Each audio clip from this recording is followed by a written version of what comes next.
भगवान यहां क्यों आए? हम लोग क्वेश्चन करेंगे ना उनसे, आप क्यों आए इस गोबर गणेश संसार में? यहां काम क्रोध लोभ मोह मद मात्सर्य ईर्ष्या द्वेष पाखंड का साम्राज्य है, वो तप्रोत है हर व्यक्ति इसमें। वहां आप सरीखे क्यों आए? बड़े बड़े उत्तर दिए लोगों ने।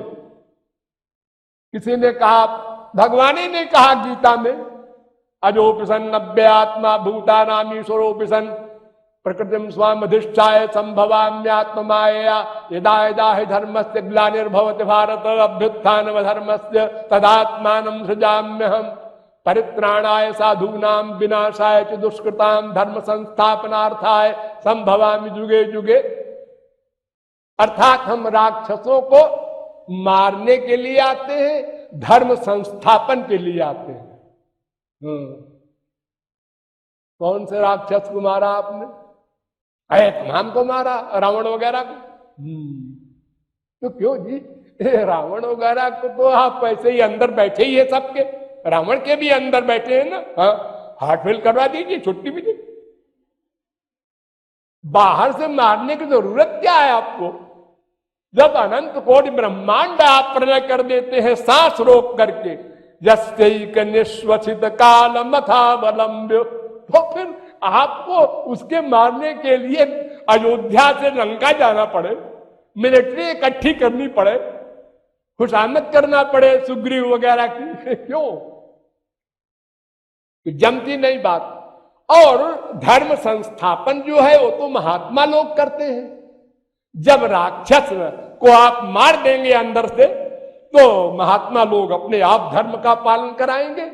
इसके लिए आना आपका कुछ जचा नहीं, आपने बुद्धू बनाया लोगों को।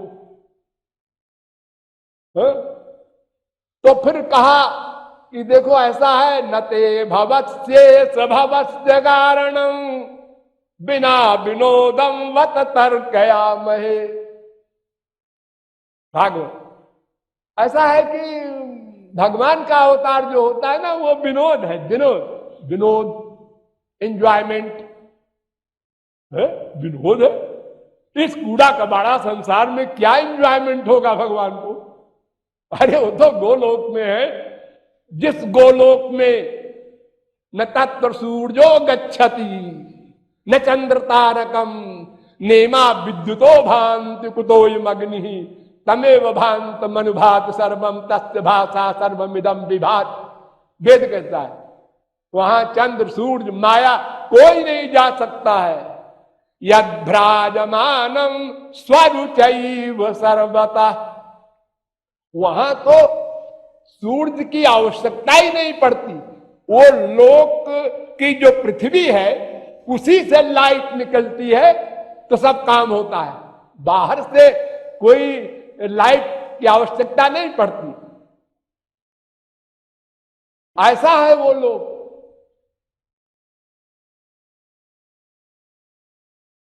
यद गत्वा नानिवर्तन्ते तद्धाम परमम मम, जहां जाकर फिर नहीं लौटना पड़ता वो भगवान का धाम है। 9वें अध्याय का 21वां श्लोक। तावाम वास्तुन्नुस्मतिक मध्य यत्र गावो भूर श्रृंगायासा अत्रा। ऋग्वेद भी कहता है भगवान के धाम भी है। तो भगवान का अवतार इसलिए हो कि विनोद। देखो संसार में कोई राजा बड़ा आदमी पार्क बनवाता है, वहां अनेक प्रकार की चीजें मनोविनोद की होती हैं, तो उसको एंजॉयमेंट होता है, ठीक है उसका, क्योंकि वो राजा है, कहीं टेंशन है, कहीं बीवी से, कहीं बच्चे से, तो वो अपना ऐसा बना करके थोड़ी देर के लिए घूम आता है पार्क में, बड़ा नॉर्मल हो जाता है। भगवान को क्या टेंशन है? वेद ने भी क्या मजाक किया, सुनो जरा।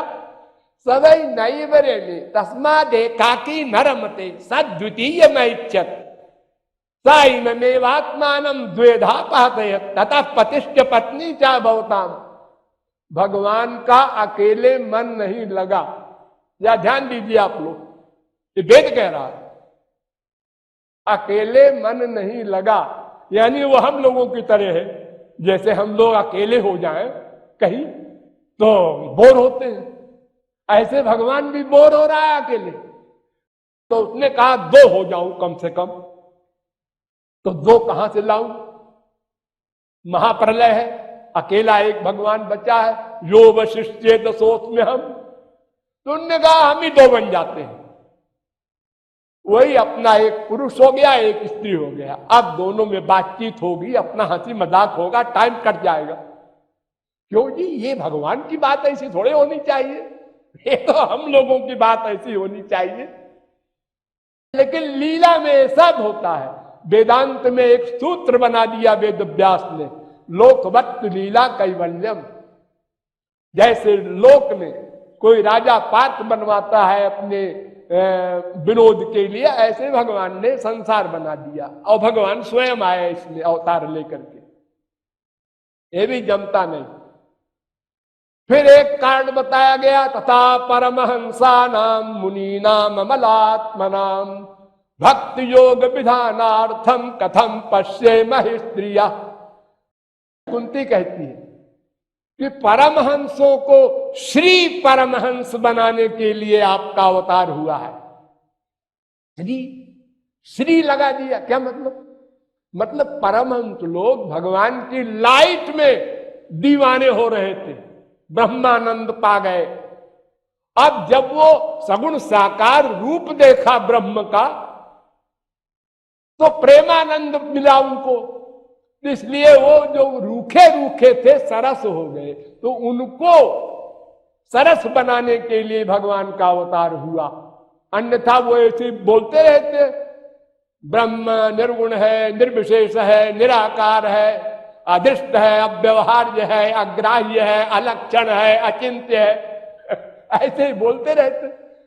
अब जब उन्होंने देखा श्री कृष्ण को और प्रेमानंद में विभोर हुए उद्धवादिक, तो लोगों ने कहा हाँ हाँ हाँ, श्री कृष्ण की भक्ति करनी चाहिए, इसलिए अवतार हुआ।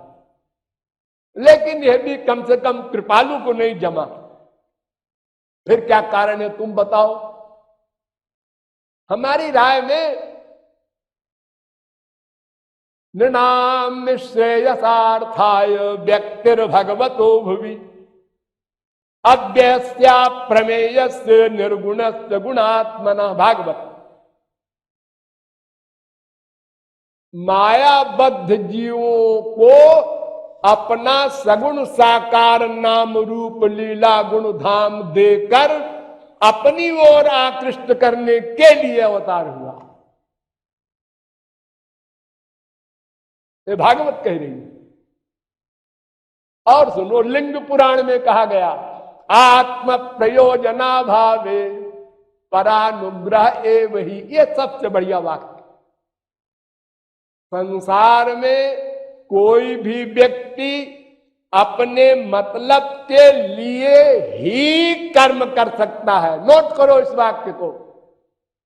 संसार में कोई भी व्यक्ति, मां हो, बाप हो, भाई हो, बीबी हो, पति हो, पड़ोसी हो, अपने सुख के लिए ही कर्म कर सकता है।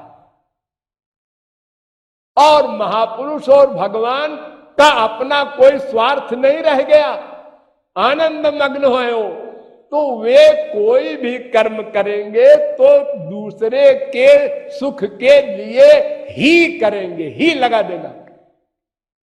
पर उपकार वचन मन काया संत सहज स्वभाव खगराया भूर्ज तरु सम संत कृपाला परहित सहनित विपति विशाला। तो भगवान का कोई भी कार्य अपने मतलब के लिए तो हो नहीं सकता, वो आनंदमय है, तो दूसरे के लिए ही होता है, दूसरे के कल्याण के लिए ही होता है कोई भी काम। भगवान साकार क्यों हुए? दूसरे कल्याण के लिए। भगवान अवतार लेके क्यों आए? दूसरे के कल्याण के लिए। अवतार लेके यह काम क्यों किया? दूसरे के कल्याण के लिए। बस एक सेंटेंस रख दो। इसलिए भागवत में यह भी कह दिया, नहीं यस्य जन्मनो हेतु कर्मणो वा महीपते। भगवान के जन्म का कोई कारण नहीं। लो, इतना बड़ा कार्य कर रहे हैं, कारण नहीं। कारण तो संसारी लोगों का होता है, वो कारण से कार्य करते हैं। भगवान कारण से कार्य नहीं करते, वो दूसरे के लिए करते हैं। ये कारण मान लो, उनका अपना कोई कारण नहीं है। तुलसीदास ने भी लिख दिया, हरि अवतार हेतु जे ही होई, इदमित्थं कही जात न सोई। भगवान का अवतार क्यों होता है, ये प्रश्न ही गलत है। क्योंकि भगवान का कोई भी काम क्यों होता है? जीवों को आनंद देने के लिए। इतनी लीलाएं करे अवतार लेकर, मनुष्य का मन सगुण साकार से प्यार करने की आदत वाला है।